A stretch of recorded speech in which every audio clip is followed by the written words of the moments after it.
જય શ્રી કૃષ્ણ. હું છું વૈશાલી સોની. વૈશુસ કિચનમાં તમારું સ્વાગત છે. આજે આપણે બનાવીશું ગુલાબજાંબુ. આજે આપણે બનાવી રહ્યા છીએ ગુલાબજાંબુ. આપણે તૈયાર પેકેટમાંથી ગુલાબજાંબુ બનાવવાના છે. આપણે તૈયાર પેકેટમાંથી ગુલાબજાંબુ બનાવવાનું માટે આ પેકેટનો છે અને એના માટે આપણે આ દૂધ લીધું છે, જોઈએ એટલું આપણે લઈશું. આ ઇલાયચી પાવડર છે, ખાંડ લીધી છે આપણે 500 થી 600 ગ્રામ જેટલી, અને તળવા માટે આપણે તમે કોઈ પણ વસ્તુ લઈ શકો છો, ઘી, તેલ, તમારા ઘરે જે અનુકૂળ આવતું હોય. હવે આપણે આમાં પહેલાં આવી રીતે કરી અને એમાં કોઈ પણ ગળા હશે તો ભાગી નાખીશું.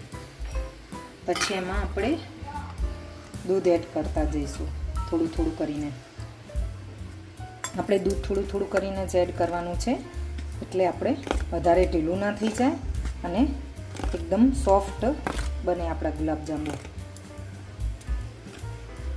આપણે આજે એકદમ સરસ બજાર જેવા ગુલાબજાંબુ તૈયાર થશે.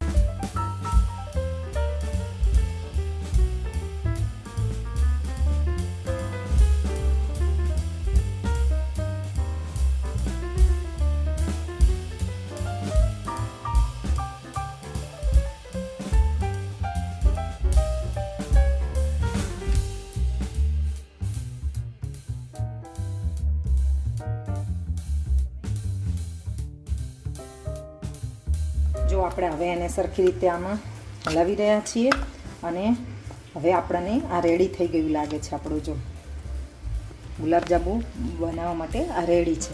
હવે આપણે એને 5 મિનિટ રહેવા દઈશું. અને આપણે દૂધ લીધું તો એમાંથી આટલું દૂધ બચી રહ્યું છે. આપણે ચાસણી બનાવવા પહેલાં લઈ લઈશું. આપણે ચાસણી માટે જે ખાંડ લીધી હતી એ આપણે ગરમ કરશું, મૂકશું ગેસ ઉપર. એમાં હવે આપણે પાણી એડ કરીશું.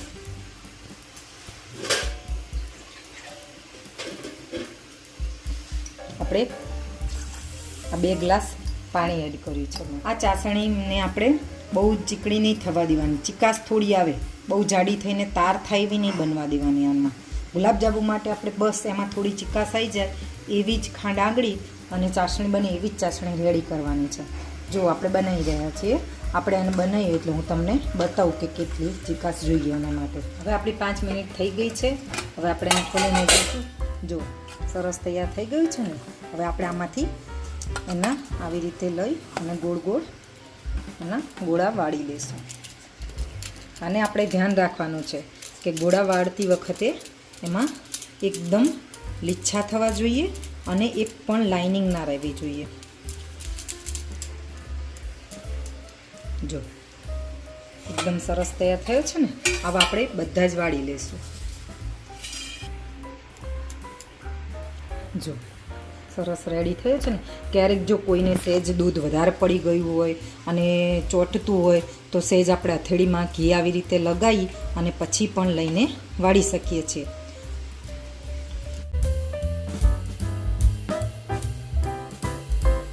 અને લગભગ આમાંથી 40-45 નંગ જેટલા ગુલાબજાંબુ આપણા રેડી થશે. તો આવી રીતે હવે આપણે બધા જ ગુલાબજાંબુ તૈયાર કરી લઈશું. આપણી ચાસણીમાં જો હવે લગભગ ખાંડ બધી ઓગળી દેવાઈ છે. આપણે એમાં ઇલાયચી પાવડર એડ કરીશું.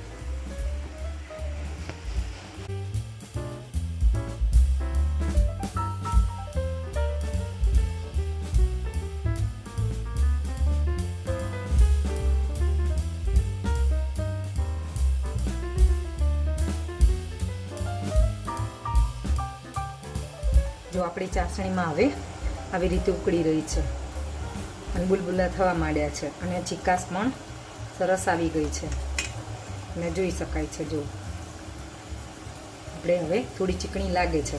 આને તાર નથી થવા દેવાના, ખાલી ચિકાસ જ આવવા દેવાની છે. ગુલાબજાંબુ માટે આપણે આવી જ ચાસણી જોઈએ. આપણે ગરમ થવા મૂકી દઈએ. આપણે બહુ એને ગરમ થવા દેવાનું નથી. આપણે થોડું ગરમ થાય એટલે એમાં તળવા માટે નાખી દઈશું. જો આવું ગરમ જ જોઈએ. આપણે એને ધીમા ધીમા તાપ ઉપર થવા દેવાના, એટલે અંદર સુધી સરસ થઈ જાય આપણા ગુલાબજાંબુ. જો આ તળાઈને ઉપર આવી ગયા છે ને. હવે આપણે એને ફેરવતા જશું. આપણે એને માપની સાઈઝમાં જ કરશું, એટલે એ તળતા ટાઈમે પણ જો કેટલા મોટા ફૂલી ગયા છે ને બનાવ્યા હતા એના કરતાં. અને ચાસણીમાં નાખશું એટલે એનાથી પણ ડબલ થશે. એટલે આપણે એને પહેલથી જ માપે વાળીશું. જો આપણા ગુલાબજાંબુ આછા ગુલાબી રંગ જેવા થઈ ગયા છે, તળી ગયા છે. હવે આને આપણે એને લઈ લઈશું. હવે આપણે એને ચાસણીમાં નાખી દઈશું. અને એ રીતે આપણે બધા તળી લઈ ગુલાબજાંબુ અને એને 2 કલાક જે ચાસણીમાં રાખશું. જો આવી રીતે આપણે બધા ગુલાબજાંબુ તળી લીધા છે. એને આપણે વચ્ચે વચ્ચે આમ હલાવતા જવાનું એટલે બધી બાજુથી સરસ એક સરખા તળાઈ જાય.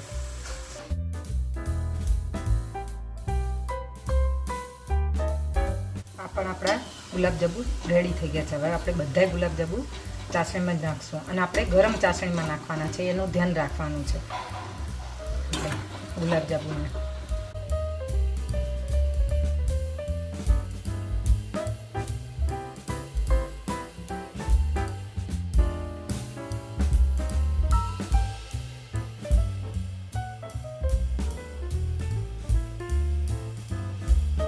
બધા જેમ તળાતા ગયા આમ ચાસણીમાં એને નાખતા ગયા છો. હવે આપણે આવી રીતે હલાવી દઈશું અને એને કલાકથી 2 કલાક રેસ્ટ થવા દઈશું. આમ તો જનરલી કલાકમાં પણ થઈ જતા હોય છે, પણ થાય કોઈ અમુક ના થાય તો આપણે 2 કલાક સુધી એને રહેવા દઈશું અને પછી આપણે જોઈ લઈએ. હવે કેવા સરસ તૈયાર થઈ ગયા છે ને, એને હવે આપણે એક બાઉલમાં કાઢી લઈશું. એકદમ સોફ્ટ અને બજાર જેવા ગુલાબજાંબુ આપણા તૈયાર છે. જો છે ને એકદમ સોફ્ટ, બજાર જેવા છે, એકદમ મુલાયમ. આપણે હાથમાં લઈએ તો પણ જો ભાગી જાય. હવે આપણે એને ગાર્નિશિંગ માટે એના ઉપર પિસ્તાનું નાખીશું. આમાં આપણે ટોપરાની છીણ પણ નાખી શકાય, બદામ પણ કતરીને નાખી શકાય. આપણે જે નાખો એ 2 નાખી શકાય.